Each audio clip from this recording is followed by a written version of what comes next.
네, 안녕하세요. 동포세계 김용필입니다. 오늘은 8월 5일 금요일입니다. 또 한 주, 이 8월 첫 주가 이렇게 또 지나가고 있고, 내일은 또 주말이 되는데요. 이 한 주 동안 주요 어떤 뉴스가 있는지, 국내 언론 보도 내용 중에서 좀 여러분들에게 간추려서 말씀을 드리도록 하겠습니다. 크게 세 가지, 좀 주요 내용인 것 같습니다. 이 법무부가요, 이 7월부터 이 미등록 외국인, 그러니까 불법 체류자죠. 뭐 현재 한 40만 가까이 되는데요. 이 단속 과정에서 어떤 그런 적법 절차라든가 또 인권, 이런 보호, 이런 준칙을 마련해서 시행을 한다. 이렇게 어제 밝혔습니다. 그래서 이 미등록 외국인, 이 불법 체류자를 단속하는 그런 방식에 있어서 좀 변경이 있겠다는 것을 느끼게 하는데요. 그 관련돼서는 연합뉴스 보도 내용 좀 주요하게 한번 여러분들에게 말씀을 드리도록 하고요. 그리고 이 법무부가 현재 그 이민청 설립과 관련돼서 하반기에 들으면 공론화하겠다. 이렇게 지난 대통령 업무보고에서 이 한동훈 법무부 장관이 이렇게 밝혔다. 이렇게 여러분들에게 말씀을 드린 바가 있습니다. 그래서 그런지요, 이 국내 주요 일간지에 또 이 사설을 통해서, 이민청 설립과 관련돼서 좀 힘을 실어주는 듯한 그런 또 글을, 볼 수 있었습니다. 그래서 이 조선일보, 이 매일경제, 어제자 사설입니다. 그래서, 좀 어떤 내용인지 한번 보고 여러분들에게 또 말씀을 드리도록 하고요. 마지막으로 이 코로나19 상황에 대해서도 좀 말씀을 드려보고자 합니다. 네, 뭐 국제적으로 코로나19 상황이 뭐 확산세가 꺾이고 있다, 뭐 이런 분위기입니다. 그래서 이 세계의 분위기, 또 한국의 국내 상황, 그리고 특히 중국 상황에 대해서도 좀 여러분들에게 말씀을 좀 드려볼까 합니다. 먼저 말씀드릴 것은 이 중국은 지난 7월부터 해외 입국자 코로나19 격리 기간을 14+7회, 그러니까 비행기를 타고 뭐 중국 현지에 도착하면은 그 도착지에서 시설 격리를 14일을 하고, 그다음에 다시 그 최종 목적지 가서 7간 이 자가 격리를 했었죠. 그거는 지난 7월부터는 7+3, 그러니까 도착해서는 7일간 시설 격리를 하고, 그리고 또 최종 목적지에 도착해서는 3일 동안만 이 자가 격리 조치를 취하는, 그렇게 이제 변경을 했다고 합니다. 그래서 중국도 이 코로나19와 이 방역에 있어서 좀 완화하는 그런 분위기를 볼 수가 있는데요. 어떤 면뭐 주에게 좀 관심 갖고 있는 게, 중국이 언제까지 제로 코로나 정책을 펼칠 것이냐, 이 관심이 많은데, 뭐 그와 관련된 또 이야기도 있습니다. 그래서 그런 내용들을 여러분들에게 전해드리도록 하겠습니다. 네, 뭐 김용필의 동포세계, EKWTV 방송, 뭐 동포 여러분들께서 뭐 꾸준히 좀 많이 이렇게 좀 봐주시고 있습니다. 어쨌든 뭐 지속적으로 동포 여러분들이 좀 도움이 될 만한 그런 내용들 최대한 좀 간추려서 여러분들에게 말씀드리고 있는데요. 그리고 또 뭐 주요하게 국내에서 생활하시는 동포분들의 애로사항이 무엇인지 뭐 최대한 좀 파악해서 이제 말씀을 좀 드리고자 노력을 하고 있습니다. 여기에서 여러분들도 좀 함께 좀 힘을 실어 주시고요. 구독자 또 버튼도 눌러 주시고, 또 좋아요, 또 응원 댓글도 부탁드리도록 하겠습니다. 네, 먼저 이 첫 번째 뉴스 보도록 하겠습니다. 네, 법무부가 이 토끼머리 씨 불법 체류자 단속 개선, 이 동의 절차 마련을 했다. 이 연합뉴스가 보도를 했습니다. 이 토끼머리 씨 불법 체류자 단속, 좀 말이 좀 자극적이긴 한데, 이 과거에 이 법무부의 이 불법 체류 단속을 보통 이 토끼머리 씨 단속이다, 이렇게 얘기들 많이 했습니다. 이 토끼머리식이라는 거, 그러니까 토끼, 뭐 나약한 동물을 상징을 하고 있죠. 그래서 이 법무부가 이 단속하는 데 있어서 이 불법 체류자도 인간인데 이렇게 나약한 이 동물인 토끼를 몰듯이 그렇게 이제 단속을 하고 있다. 뭐 그러다 보니까 이 아주 급박한 상황에 있어서는 높은 건물에서 유리창문을 깨고 이게 뛰어내리다가 이렇게 다치거나 또 사망하는 그런 사건들도 있었습니다. 그래서 이 지난해에는 이 대한불교 조계종등 이런 뭐랄까요, 이 이주노동 이런 단체들이 이 법무부에 이런 토끼무리시 단속 이런 거를 하지 말아라, 좀 거기에 개선을 하라, 이런 주장들이 있었는데, 그래서 이 국가인권위원회에서도 지난해 8월 달에 이 법무부에 이 단속 이런 방식 이런 거에 대해서 좀 개선을 하라, 이렇게 권고 조치를 취하기도 했습니다. 그래서 이제 법무부가 이제 그거를 이렇게 받아들여서 이렇게 시행을 한다는 것인데요. 네, 그러면 어떻게 되는지 한번 보도록 하겠습니다. 법무부 출입국관리소 직원이 미등록 위군을 단속할 때 주거권자 등의 동의를 받도록 하는 준칙이 마련됐다. 그러니까 인권단체 등이 반인권적 행태로 지적해온 출입국당국의 토끼머리시 불법 체류자 단속 관행도 제동이 걸릴 전망이다. 법무부는 이러한 내용을 권자로 하는 출입국 사범 단속 과정의 적법 절차 및 인권보호 준칙을 마련해 이달 1일, 그러니까 7월 1일이죠. 시행하고 있다고 4일, 그러니까 어제입니다. 밝혔습니다. 이 준칙에는 출입국 관리 공무원이 외국인에 대한 폭언이나 차별적 언행을 해서는 안 되는 내용 등과 함께 미등록 외국인의 체류 적법성을 조사할 목적으로 해당 외국인의 근무업소나 주거지를 방문할 경우 주거권자 또는 관계자에게 소속과 성명, 조사 목적 등을 밝히고 동의를 받아야 한다, 이런 내용이 담겨 있다, 이렇게 소개를 하고 있습니다. 그래서 이 국가인권위원회는 지난해 8월 법무부 장관에게 출입국관리사무소 직원들이 영업장 및 주거지를 조사할 때는 주거권자 및 관리자에게 동의 여부를 확인하는 절차를 마련하고 직원들이 동의 없이 가택조사를 하지 못하도록 주의 조치하라고 권고한 바 있다. 네, 이렇게 연합뉴스가 보도를 하고 있습니다. 네, 토끼머리식, 이 법무부의 이 미등록 외국인 이 불법 체류자 단속 방식에 있어서 상당한 이 변화가 있을 거리라 생각합니다. 이미 뭐 국내에 한국에 이 불법 체류하고 있는 외국인이 지금 39만 명인가요? 이렇게 됩니다. 이 40만 명에 육박하죠. 특히 과거 이 문재인 정부 때 거의 불법 체류자가 2배 가까이 증가를 했습니다. 그래서 윤석열 정부 들어서는 이게 어떻게 좀 해결해야 될지 사실은 부담이 되는 부분이 되었죠. 그러나 이렇게 단속 방식에 있어서도 이렇게 인도적이랄까요? 인권을 이렇게 좀 우선시하는 그런 방식으로 이렇게 바뀌었기 때문에, 그래서, 이 단속만으로는 이 불법 체류자 수를 줄이기는 이제는 쉽지 않을 것이다. 이렇게 또 생각을 해볼 수가 있습니다. 지금 한간에는요, 이 법무부가 이 불법 체류 외국인 이 구제 방안이 조만간에 나올 것이다라는 그런 소식도 들리고 있습니다. 지금 뭐 일부 뭐 행정사나 뭐 이런 데서는 뭐 이런 방식으로 불법 체류자가 구제될 것이다, 이렇게 뭐 자체적으로 홍보를 하면서 아직 뭐 확정되지 아닌데요. 그렇게 해서 좀 무리를 빚고 있다는 그런 얘기도 듣고 있는데요. 어쨌든 법무부가 어떤 방식으로 지금 불법 체류 외국인을 이렇게 구제할 것인지 그 방침이 좀 나올 것이다, 뭐 이런 얘기가 들리고 있으니까요. 그러니까 좀 더 인내를 갖고 기다려보는 것이 필요할 것 같습니다. 네, 첫 번째 소식, 법무부가 이 토끼머리시 불법 체류자 단속 개선 방안을 이렇게 내놓고 시행을 하고 있다는 소식 여러분들에게 전해드렸습니다. 다음, 두 번째 소식 또 보도록 하겠습니다. 이민청 설립, 법무부가 뭐 올 하반기부터 공론화 하겠다, 이렇게 발표를 했죠. 그래서 그런지요, 이 언론들이 이민청 설립에 다소 좀 힘을 실어주는 듯한 이 사설을 게재를 했습니다.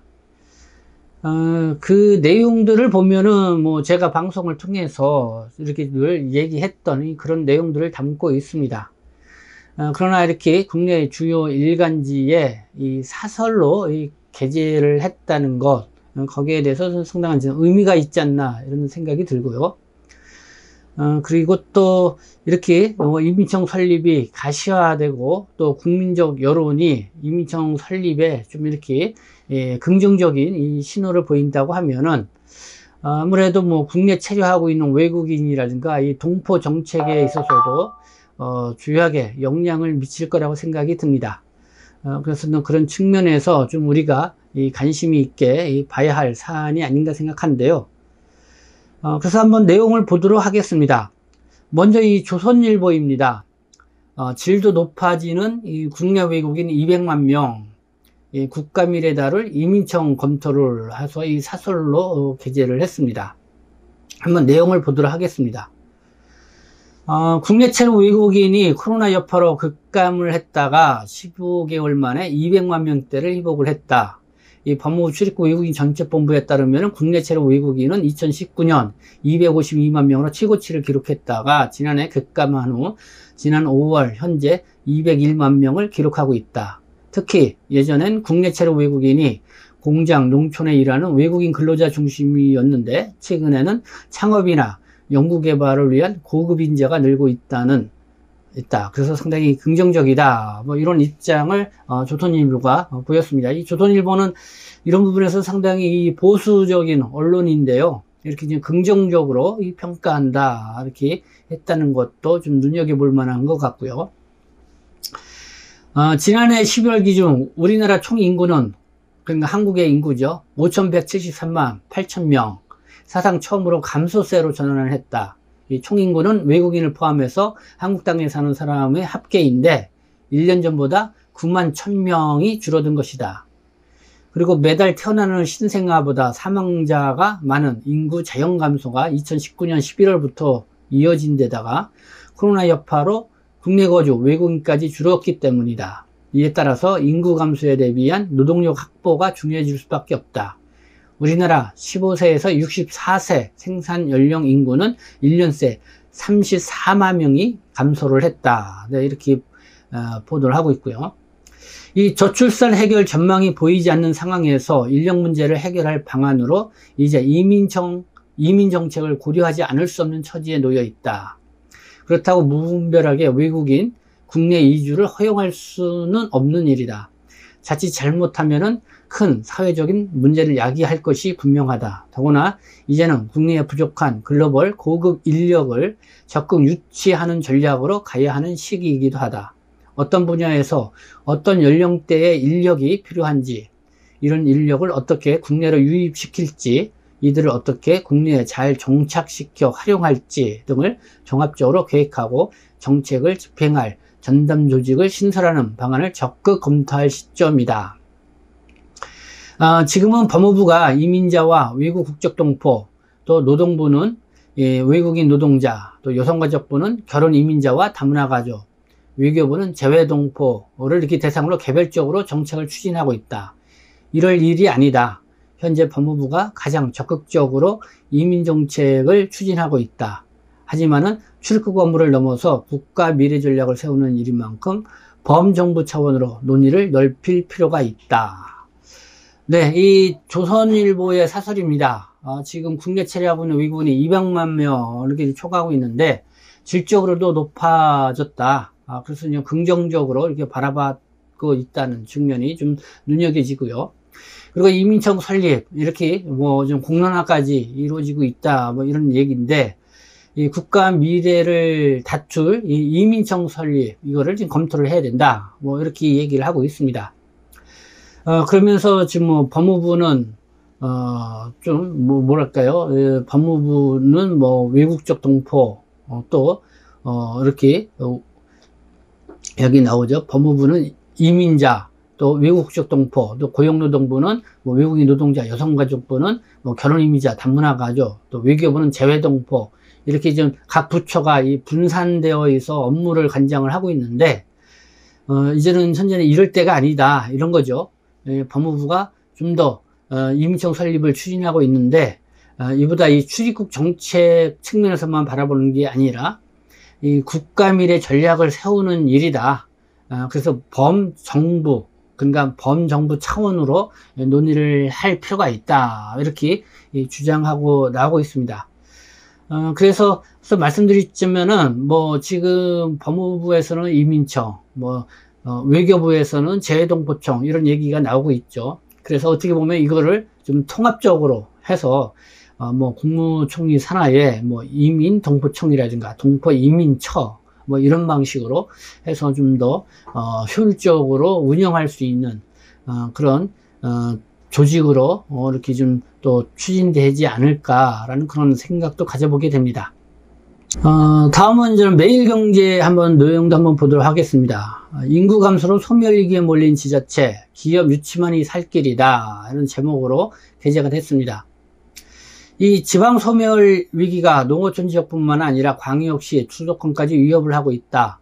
농어촌이 아닌 도시 지역에서도 일자리가 사라지면은 인구가 떠나가고 지역이 쪼그라드는 현상이 예없이 나타나고 있다. 이 매일경제와 산업경제연구원이 저출생, 고령화 추이와 실물 경기 변화를 반영해 지방 소멸 지수를 산출해 보니 전국 228개 시, 군구 중 59곳인 26%가 소멸 위기 지역으로 분류됐다. 이 중에 광역시와 수도권에서도 부산 영도구, 울산 동구, 인천 광화군 등 6곳이 포함된 것으로 충격적이다.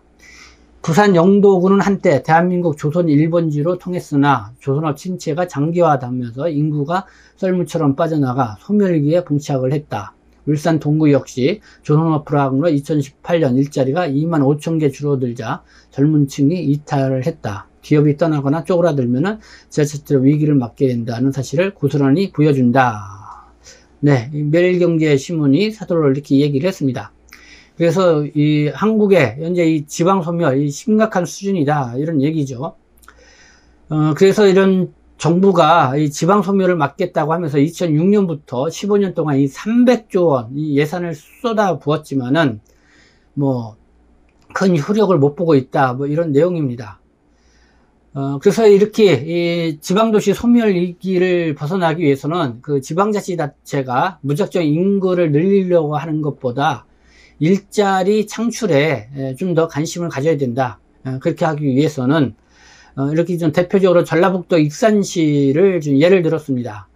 이 전라북도 익산시가 이 인구 감소를 위해서 2019년도에 이 할인그룹, 그러니까 통닭이죠. 이거를 하는 이 본사 이전을 이제 성사를 시켜서 상당히 좋은 사례가 되는데, 이것처럼 이 지방자치단체가 일자리 창출을 하기 위해서 이 기업체를 이렇게 적극적으로 이렇게 유치하려고 하는 그런 노력들을 좀 기울이는 것이 상당히 좀 필요하다. 그렇겠죠. 아무래도 그 지역에 일자리가 많이 있어야만이 사람들이 몰리기 때문에요. 그래서 지방자치단체에서도 이렇게 일자리 창출을 위한 기업 유치 이런 거를 좀 적극적으로 이제 펼칠 필요가 있다라는 그런 내용의 매일경제신문의 사설 내용이었습니다. 인구 감소 지역, 법무부는 이미 지방자치단체를 대상으로 지방 이 특화 비자를 이렇게 신설을 해서 지금 모집을 하고 있습니다. 그래서 그 지역에 어쨌든 외국인 유치를 위해서 뭔가 적극적인 노력, 또 재외 동포를 이렇게 끌어들이기 위해서 그 지역이 적극적으로 뭔가 이 노력을 하게 되면은 그 지역 특성에 맞는 이 특화 비자를 내주겠다. 이런 부분은 제가 앞서 여러분들에게 말씀을 드린 바가 있습니다. 네, 이런 내용들을 좀 주의하게 볼 수 있는 것 같습니다.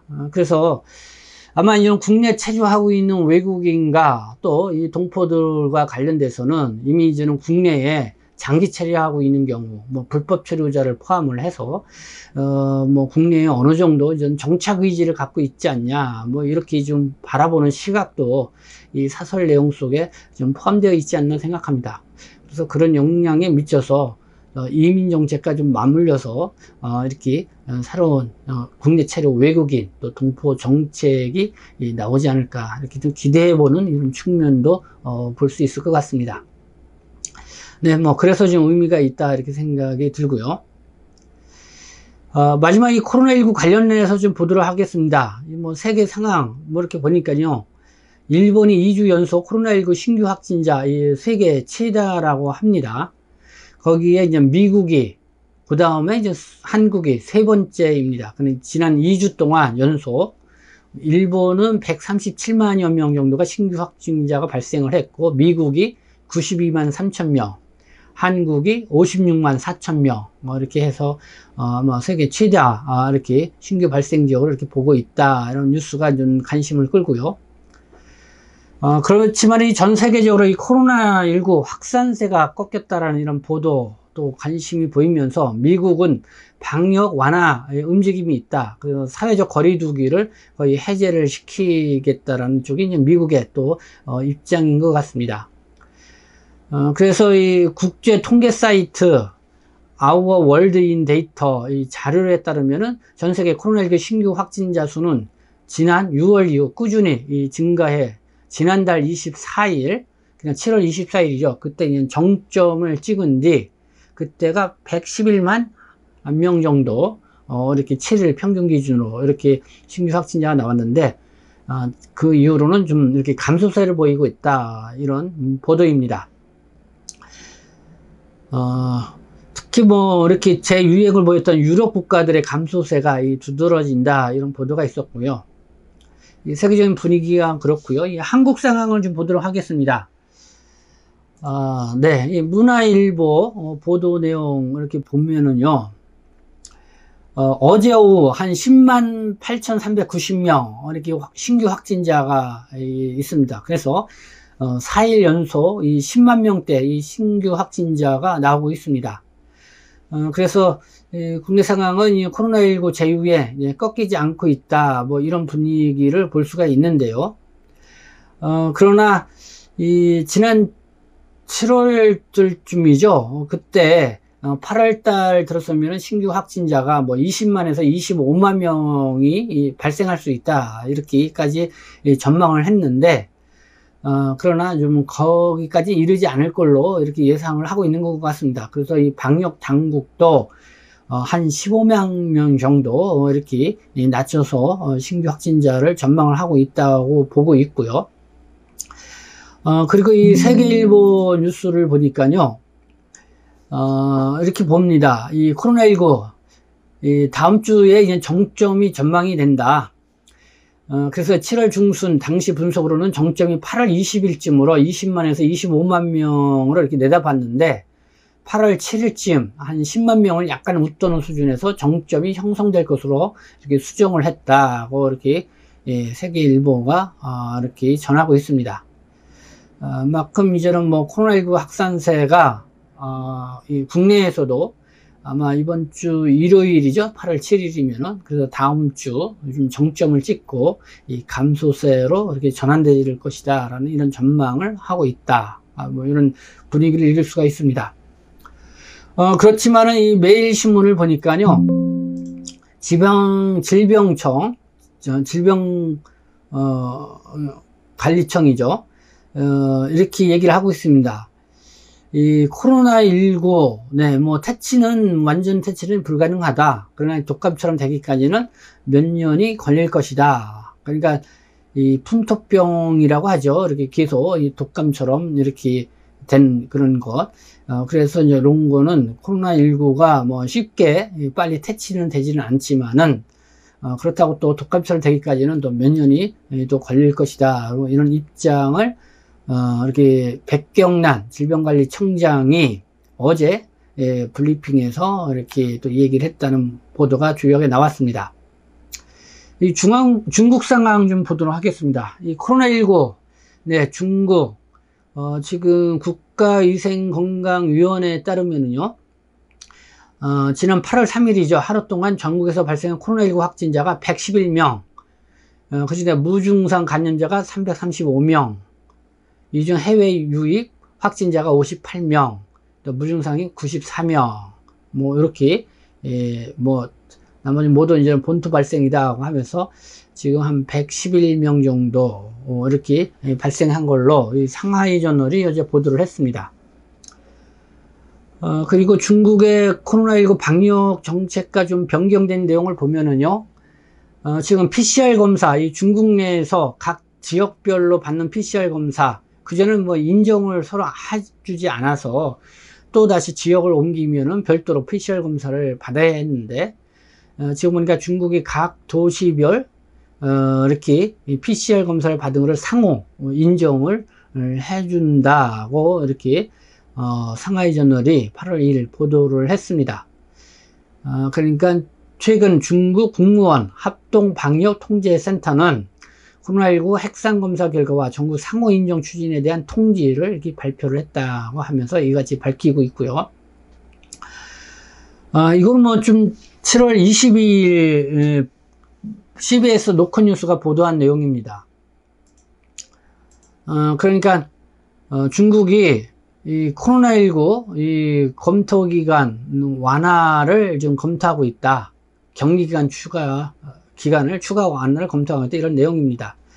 그 내용을 보니까 중국 질병관리 통제예방센터 지난 6월 28일 이 코로나19 방역 방침 요거를 좀 변경을 했다고 하는 거죠. 해외 입국자에 대해서 격리 기간을 14+7일 했다가 7+3일 이렇게 완화를 했다. 요거는 이제 앞서 제가 좀 설명을 드렸었고요. 그러나 요거보다 더 좀 완화를 좀 할 것으로 이렇게 검토를 하고 있다. 이런 내용입니다. 그러니까 최근 유행하고 있는 오미크론 하이 변이가 이 잠복기가 2일에서 4일인 점을 고려를 해서 이렇게 격리 기간도 이렇게 완화를 했다. 이렇게 설명을 하고 있습니다. 그렇지만 이 중국의 이 코로나19 제로 코로나 정책 뭐 언제까지 시행을 할 것이냐, 뭐 국제적으로도 상당히 관심이 있습니다. 왜냐면은 중국의 계속 이 제로 코로나 정책을 함으로 인해서 뭐 중국뿐만 아니라 뭐 세계적인 이 경제적 미치는 영향력도 아주 크죠. 미국의 언론 매체죠. 이 블룸버그 통신, 이 시진핑 주석이 이 제로 코로나 이 수년간 더 유지할 것이다. 뭐 그런 전망을 또 내보이고 있습니다. 그래서 중국이 이 코로나19 방역과에 있어서는 이 제로 코로나 정책을 계속 추진해 갈 것이다. 그래서 뭐 그 내용 중에 하나가 이런 내용이 있습니다. 이 중국 통계에 의하면은 코로나19 팬데믹이 시작된 후 중국에서 관련 사망자가 5천여 명에 불과하지만은 미국은 사망자가 100만 명대를 넘어섰다. 이런 걸 봤을 때 중국의 이 제로 코로나 정책이 큰 성과를 보고 있다. 그렇게 중국식에서는 그렇게 자화자찬을 하고 있다는 것이죠. 그래서 뭐 시진핑 주석 체제에서는 이 제로 코로나 정책이 계속 유지되어 상당 기간 갈 것이다라는 그런 전망을 미국의 언론 매체인 블룸버그 통신이 내놓고 있다라는 것 여러분들에게 끝으로 말씀드립니다. 네, 지금까지 시청해 주셔서 감사합니다. 저는 동포세계신 대표 변죽자 김용필이었습니다.